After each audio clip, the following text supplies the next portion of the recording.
नमः शिवाय। पुनः आप सभी का स्वागत है। आज जो चर्चा है वो है चौथे भाव की। तो जो नए जुड़े हैं वो पहला भाव, दूसरा भाव, तीसरा भाव देखते हुए चौथे भाव तक पहुंचे, ताकि आपको ये सब पता चल जाए कि किस भाव को किस प्रकार से देखा जाता है, समझा जाता है।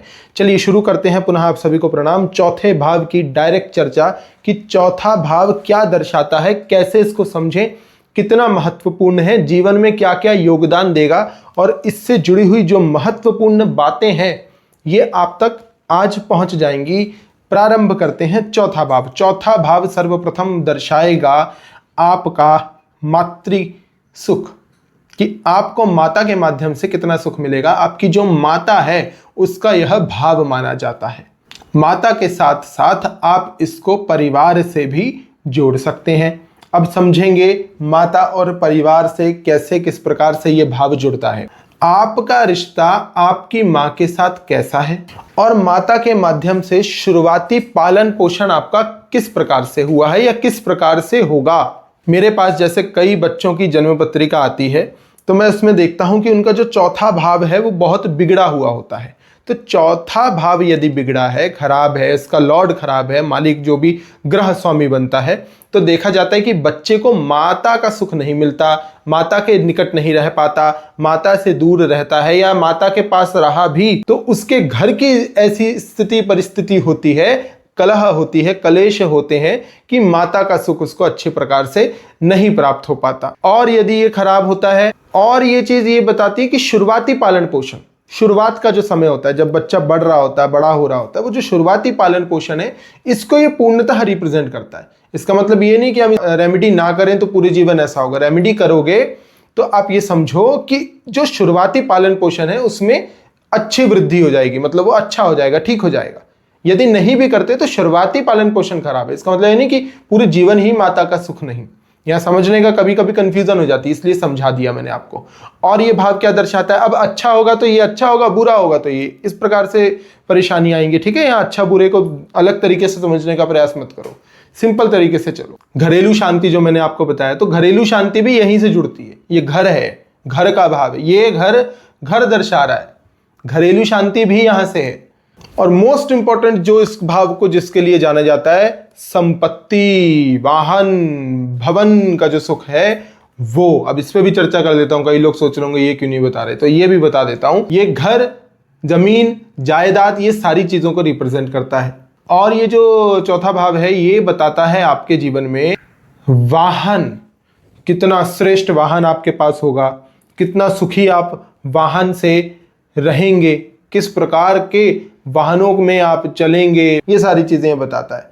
अब यहां पर मुझे एक चीज और समझानी है कि जो आंतरिक शांति है ना, मन की जो शांति है, इच्छाओं की जो पूर्ति आपको हो रही है, गाड़ी घोड़ा, भवन, जायदाद, जमीन, तो ये सबको चाहिए।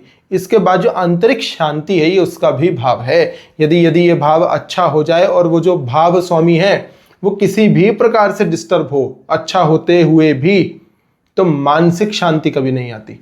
अंतःकरण का जो सुख है वो कभी आपको प्राप्त नहीं होता, चाहे जीवन में आप कुछ भी प्राप्त कर लें।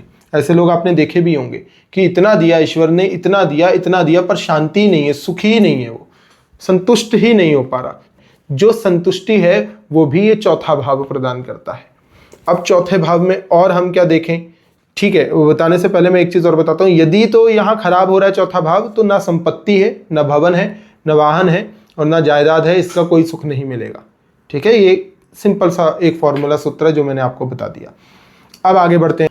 शिक्षा, जी सही सुन रहे हो, शिक्षा किस प्रकार से इससे जुड़ती है। पंचम भाव तो है ही ज्ञान का, शिक्षा का, पर ये किस प्रकार से श्रेष्ठ है, यहां से शिक्षा किस प्रकार से जुड़ती है इसको समझो। प्राथमिक शिक्षा, शुरुआती शिक्षा का जो आधार है वो भी चौथा घर है। घर में ही सुख नहीं है तो बाहर बच्चा क्या पढ़ेगा। आप मेरी बात समझे।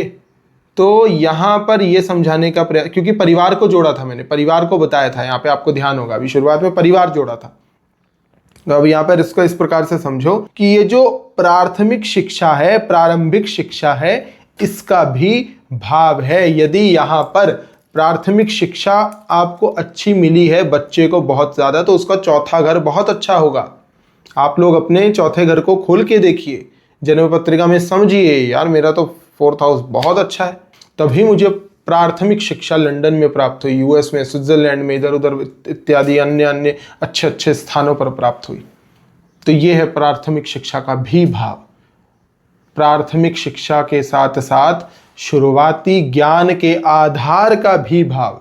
कई बच्चे होते हैं मेरी तरह गुरुकुल में चले जाते हैं, अच्छी जगह तो नहीं है, अच्छा स्थान तो नहीं है, लेविश तो नहीं है, पर क्या है, संस्कारों से बंधा हुआ उत्तम श्रेष्ठ स्थान है, जहां पर हमने क्या प्राप्त किया, वेदों को पढ़ा, ऐसे आध्यात्मिक सिद्ध विधियों को, शिक्षाओं को ग्रहण करा जो किस्मत से प्रदान होता है, किस्मत से प्राप्त होता है।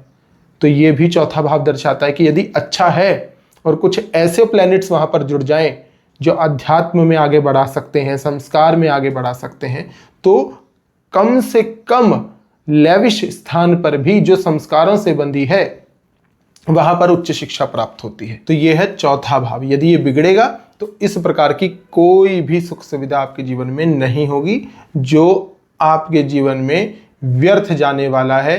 शिक्षा, प्रारंभिक परिवार में पालन पोषण, प्रारंभिक माता का सुख, भूमि, भवन, वाहन, जायदाद, इन सब से, संपत्ति से आप भिन्न हो जाएंगे, आपको नहीं मिलेगा। और यदि आपके जीवन में परिवार में ये सब है भी तो भी आपको कष्टों का सामना करना पड़ेगा, नहीं मिलेगा, लड़ना पड़ेगा।